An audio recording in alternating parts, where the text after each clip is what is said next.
আবার কনফিউশন, ওকে? আপনার কাছে মিডল ইস্টের অন্য দেশের লাইসেন্স আছে, এখন চাইতেছেন কাতারে আসবেন, আইসা গাড়ি ড্রাইভ করবেন। তো প্রশ্ন হলো, অন্য দেশের লাইসেন্স দিয়ে কি কাতারে গাড়ি চালাতে পারবেন? এক কথায় উত্তর হইলো না, পারবেন না। এখানে যদি গালফের অন্য দেশের লাইসেন্স আপনার কাছে থাকে, তবে কাতারে এসে আপনার ডাইরেক্ট টেস্ট নিতে হবে, স্কুলে যাইতে হবে, 850 মতো লাগবে।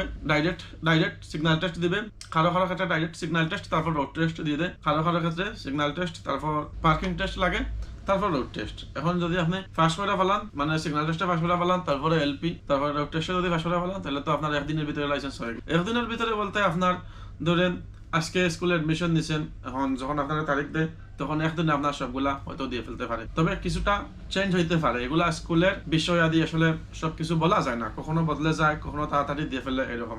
আর এখানে একটা কথা, যদি আপনার ভিসা কোম্পানিতে হয় তাইলে মনে হয় একটু দেরি হয় লাইসেন্স নিতে আর কি। ধরেন গালফ্রেন্ড অন্য দেশের তাহলে প্রসেস কিন্তু সেমই, তবে একটু দেরি হয়। আর যদি আপনার মালিকানা হয় বা ডোমেস্টিক ওয়ার্কার আপনি হন, তাইলে তেমন একটা দেরি হয় না। যে এই যে কাতারি জায়গা যদি একটু মনে করেন আসে না বা এখানে লোকাল মানুষকে যদি বলে আমার জরুরি লাগবে, তখন মনে করেন আপনার তাড়াতাড়ি দিয়ে ফেলে তাড়াতাড়ি হয়ে যায়। সো কথা হইলো, আপনার যদি গালফের অন্য দেশের লাইসেন্স থাকে, তবে সেই লাইসেন্স দিয়ে আপনি কাতারে গাড়ি চালাতে পারবেন না। চালাইতে হলে কাতারে থেকে কাতারের লাইসেন্স বাইর করতে হবে। এখন ধরেন আপনার কাছে বাংলাদেশের লাইসেন্স আছে, আইসা এখানে আপনি চাইতেছেন গাড়ি চালাইতে পারবেন কি না? না পারবেন। আপনি যদি ওই লাইসেন্সকে ইন্টারন্যাশনাল করে আসেন আর এখানে ভিজিট বিষয়ে আসেন, ওকে, তখন চালাইতে পারবেন। যদি ওয়ার্ক পারমিটে আসেন আর আপনার কাছে ইন্টারন্যাশনাল লাইসেন্স থাকে, তাও চালাইতে পারবেন না, ওকে। লাজিম এখানে আইসা এখান থেকে লাইসেন্স বাইর করতে হবে। আশা করি হয়তো বুঝতে পারছেন। আল্লাহ হাফেজ।